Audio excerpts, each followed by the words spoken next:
Hello guys, welcome back to part 2 of this tutorial with Loyal Fire Tuts, where we're going through Auxes, buses and sends.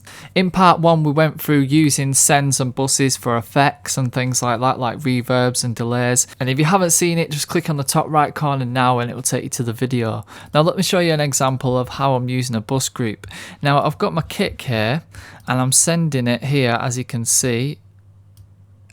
Instead of having the output as my stereo output, what I want to do is I want to send it to a group where I've got all my drums together. Instead of having it to my stereo output, I'm going to the buses and I'm selecting drums. So let's say we've got a mix going and we want to just turn the drums up or down, but we don't want to go to each individual channel and turn it up or down. So what we can do is create a drum bus. Now we can do this with all the sounds. We can do it with vocal bus, guitar bus.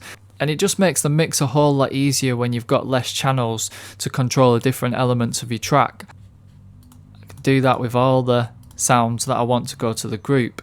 Sometimes I might want to leave one sound out and let that go to the stereo bus, the master bus, where we would have our limiter on and compressor, and we'll let that deal with the sound, rather than having it processed in the same way the rest of the drums are. With this drum bus here, now I've got all my drums in there. Now it's also quite common to send your sounds to a group bus so that you can process them in the same way. So for example, if I want to make my drums sound compressed together and sound more glued together and more as one, and what I can do is send them all to the drum bus and then compress them together, which I'm doing here on this drum bus. But you don't have to do that, and sometimes you might want to send certain instruments to your master channel so that they sound more open and big and don't sound as controlled. Having a group bus is also useful for things like automation as well. So let's say we want to add a kind of filter effect when it comes into this part here. All we have to do is select our EQ high cut frequency, go into here, change this.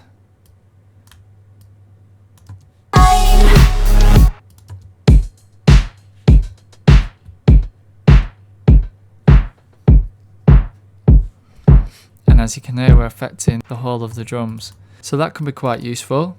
It can be also quite useful to send all your instrumental sounds to their own bus and then send your vocals to their own bus as well. So then you could make more room in the track for the vocals by EQing out some frequencies, and you could also sidechain with the vocal bus so that every time the vocal plays you can duck down some of the frequencies where you want to make room. And the obvious one is just controlling the difference in volumes between the two.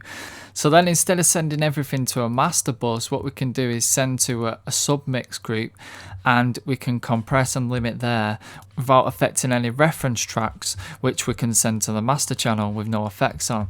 So we could listen to a track that we might want it to sound like, let's say a Rita Ora track.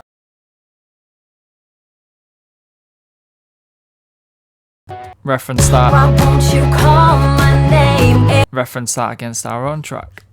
Please subscribe to my channel and give us a like so I can keep doing these videos for you. I hope you found this tutorial useful, guys, and if I've missed anything out, please just leave a comment and I'll try to explain it the best I can. Thanks again for watching, guys. See you next time.